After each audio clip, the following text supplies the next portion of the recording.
பிதா குமாரன் பரிசுத்த ஆவியானவரின் திருப்பெயரிலே ஆமென். ஜெபம் செய்வோம். பிரியமுள்ள கடவுளே, இந்த அற்புதமான நாளை நமக்கு கொடுத்ததுக்காக ஸ்தோத்திரம் செலுத்துகிறோம். இந்த அற்புதமான வேளையில் நாங்கள் உங்களுடைய வார்த்தையை வாசித்து உங்களுடைய நற்செய்தியை பிறரிடம் பகிர்ந்து கொள்ள இந்த நேரத்தை கொடுத்ததற்காக நமக்கு ஸ்தோத்திரம் செலுத்துகிறோம். நீரே உங்களுடைய வசனத்தின் மூலமாய் எங்களை வழிநடத்த வேண்டும் என்று உண்மை கெஞ்சி வேண்டிக் கொள்கிறோம். ஜீவன்கள் தானே. ஆமாம். பிரியமானவர்களே, பராபரனுக்கு ஸ்தோத்திரம். இந்த அற்புதமான வேளையில் இந்த வாய்ப்பை கொடுத்ததற்காக தமிழ் சுவிசேஷ லூத்தரன் திருச்சபைக்கும் மற்றும் ஜோஷுவா அண்ணா ஜெனரல் செக்ரட்டரியாருக்கும் அவர்களுக்கும் நான் இந்த நேரத்தில் என்னுடைய மனமார்ந்த ஸ்தோத்திரங்களை செலுத்துகிறேன். அதே போல ஒரு பாடலின் மூலமாய் நாம் இன்றைக்கான தியானத்துக்கு செல்வோம். இயேசுராஜன் பிறந்தாரே, இந்த பூலோகமது எமையான கோலமது என்னை தேடி வந்தாரே. இயேசுராஜன் பிறந்தாரே, இந்த பூலோகமது எமையான கோலமது என்னை தேடி வந்தாரே.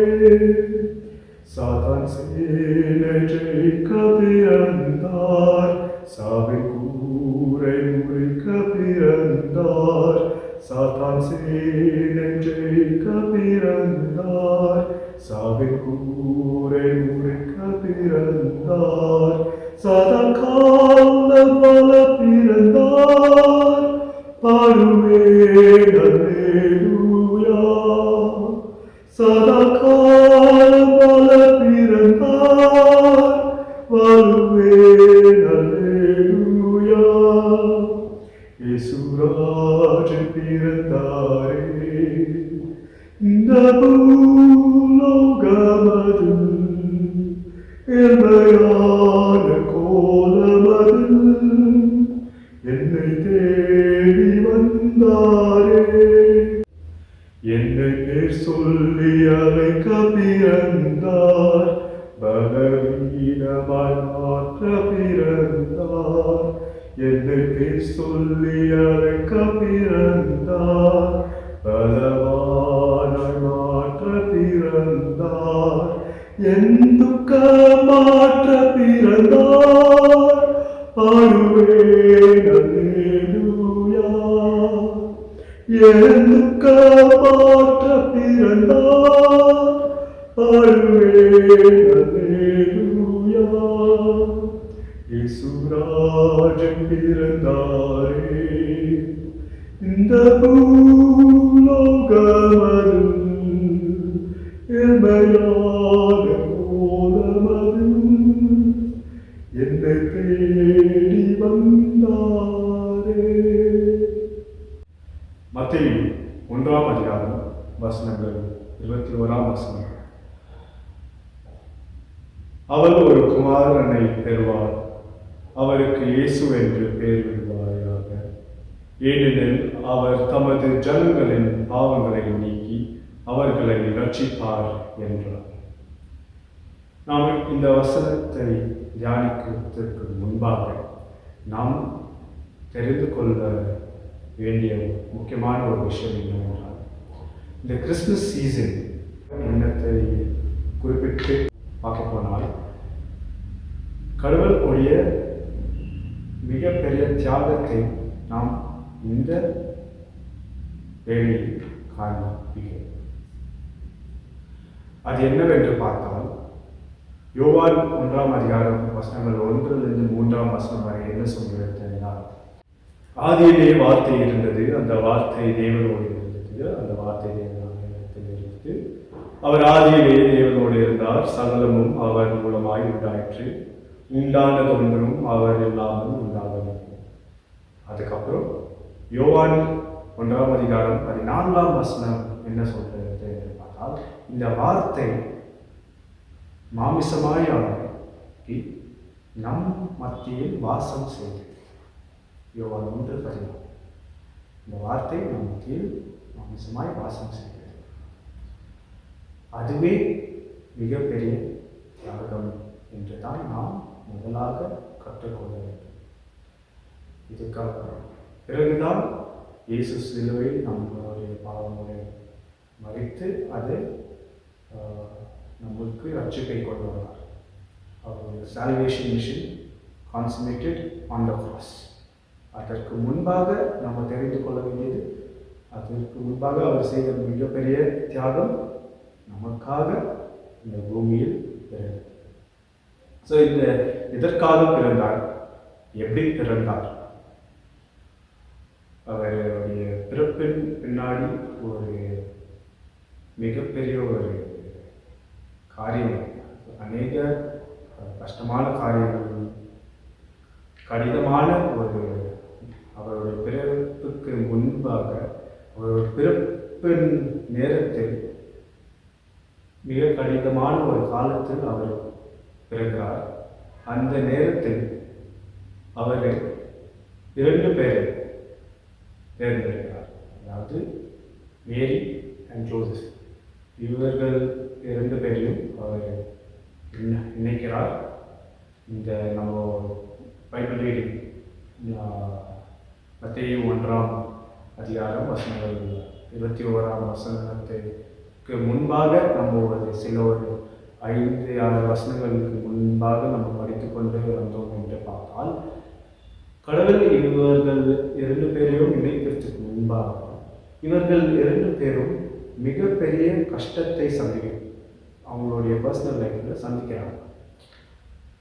எப்படி என்று பார்த்தால், மேரி வந்துட்டு இன்னும் ஜோசப்பிடம் சேரவில்லை, இன்னும் கல்யாணம் ஆகவில்லை. ஆனாலும் அவர் ஒரு பிள்ளையை தன் கருவிலே தூக்கி கொண்டு சுமக்கிறார். அந்த நேரத்தில் அவளுக்கு ஏற்பட்ட கஷ்டங்கள் சமுதாயத்தில் என்னவென்று நம்ம யோசித்து பார்க்கணும். ஆனால் மிக கொடுமையாக இருந்திருக்கும். ஏன்னா இப்போ கூட நம்மளால சில பேருக்கு அதை அக்செப்ட் பண்ண முடியாத ஒரு ஸ்டேஜில் இருக்கும்.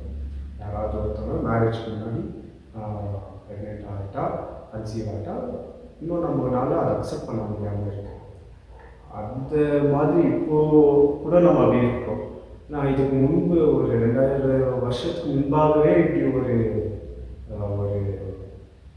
சூழ்நிலையில், அதுவும் ஒரு பெண்ணாலோ தனியாக மேரியால் எப்படி இருந்துக்க முடியும் என்று யோசித்து பார்த்தால் மிக ஒரு கடினமான ஒரு சேலஞ்ச். அந்த நேரத்தில் ஜோசப்புக்கும் ஒரு மன உளைச்சலாக இருந்தது. எப்படி இந்த மாதிரி ஒரு பெண்ணை நான் திருமணம் செய்து கொள்ள வேண்டும், இல்லை இந்த மாதிரி ஒரு பெண்களிடம் நான் எப்படி போய் சேர முடியும் அப்படின்னு அவரும் ஒரு மன உளைச்சலில் இருந்திருக்கலாம். ஏகப்பட்ட ஒரு கஷ்டங்களை அவரும் சந்தித்து இருக்கலாம். அந்த மாதிரி நேரத்தில் தான் தேவதூதர் ஜோசப் மத்தியில் போய் இந்த வசனத்தை சொல்லி, அவர் ஒரு குமாரனை பெறுவார், அவருக்கு இயேசு என்று பெயரிடுவாயாக, ஏனெனில் அவர் தமது ஜனங்களின் பாவங்களை நீக்கி அவர்களை ரட்சிப்பார் என்றார். இந்த நற்செய்திக்கு அப்புறமா தான் ஜோசப்பும் மேரியும் ஒன்றாக சேர்ந்து இயேசு இருக்கிறார். அவர்கள் மூலியமாக நம்ம இதை மைண்டில் நினைவில் வைத்துக் கொள்ள வேண்டும். ஏனென்றால் கடவுள் இந்த பூமிக்கு வந்து நம்மை விடுவிக்கிறதுக்கு இந்த 2 பேர்களை சேர்த்து அவங்களுடைய கஷ்டமான நிலையை புரிந்து கொண்டு அதையும் அவர்கள் ஓவர் கம் பண்ணி ஒன்றாக சேர்ந்து அவர் இந்த பூமிக்கு வரதாக ஆகும். இந்த பூமிக்கு எதுக்கு வராது?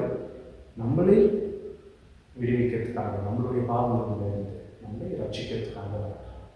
அதே போல தான் இன்னைக்கு மத்திய கம்யூனிட்டியின் அந்த புக் மூலமாக நம்ம என்ன சொல்ல வராங்க, நம்ம என்ன தெரிந்து கொள்ளலாம் என்று யோசித்து பார்த்தால், ஏன் இந்த இதை குறிப்பிட்டு சொல்லுகிறார் அப்படின்னு பார்த்தா, கடவுளும் இன்னைக்கு உங்களையும் என்னையும் ஒரு குடும்பமாக இணைக்கிறார்.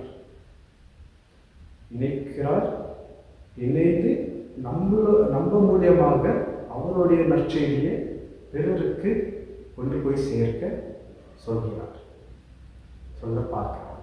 அதை தான் நம்ம இன்னைக்கு இந்த டெக்ஸ்ட் மூலமாக நம்ம பார்க்கணும். ஸோ நமக்கு கடவுளுடைய நற்செய்தி எப்படி வந்து நம்ம இன்னைக்கு இந்த ஒரு நிலைமையில் இருக்கிறோம். அவருடைய வார்த்தையை நாம் படித்து கொண்டு புரிந்து அதன் மூலமாய் நம்மளுடைய கஷ்டங்களிலிருந்து ஆறுதல் பெற்று நம்மளுடைய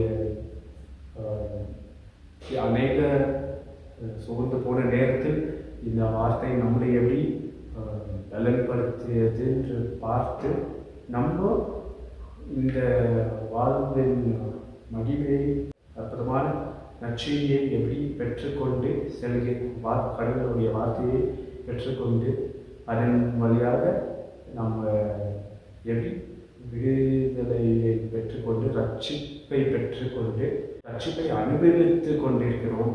நாம் தனியாக இல்லாமல் நம் மூலமாய் கடவுள் இந்த உலகத்திற்கு எப்படி அந்த நற்செய்தியை சொல்ல விரும்புகிறார் என்று நாம் பார்க்கணும்.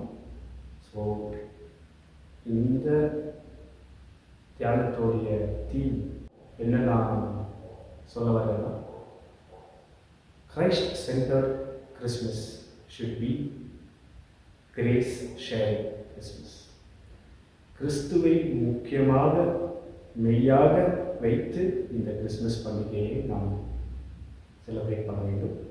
அது எதற்காக எப்படி என்று பார்த்தால், நம்ம பெற்ற இந்த கிருபையை கடவுளுடைய கிருபையை பிறருக்கு நாம் எப்படி அதை கொண்டு போய் சேர்க்கிறோம், இல்லை பிறர் மத்தியில் நாம் அதை எப்படி பகிர்ந்து கொள்கிறோம் என்றுதான் இன்றைக்கான தியானமாக இருக்கணும் என்று நான் உங்களுக்கு சொல்ல விரும்புகிறேன்.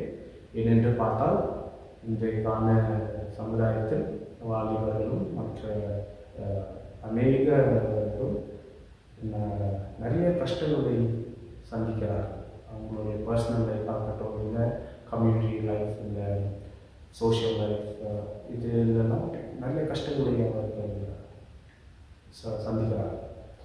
அதன் மத்தியில் அவர்களுக்கு நம்ம கிறிஸ்துமஸை பற்றி என்ன சொல்ல வரணும் என்று பார்த்தால், இந்த 2 காரியங்கள். அதாவது கிறிஸ்து நமக்காக வந்தார், நம்மளுடைய கஷ்டங்களிலிருந்து நம்மளை விடுவிக்க வந்தார் என்ற காரியங்களை நம்ம எப்படி புரிந்து கொள்கிறோமோ அதை பிறருக்கும் நாம் பகிர்ந்து கொள்ள வேண்டும். அவங்களிடம் நம்ம வெறும் ஸ்வீட்ஸும் அப்புறம் கேக்கு மட்டும் டிஸ்ட்ரிபியூட் பண்ணுறது மட்டும் இருக்கக்கூடாது. கிறிஸ்மஸ் கோயில் போயிட்டு வந்தோம், பிரியாணியை சாப்பிட்டோம், அது மட்டும் இருக்கும் கிறிஸ்மஸ். நம்மளுக்கு கிறிஸ்மஸ் என்ற நற்செய்தியை நாம் நம் மத்தியில், நம்மளுடைய ஃபேமிலியில், நம்மளுடைய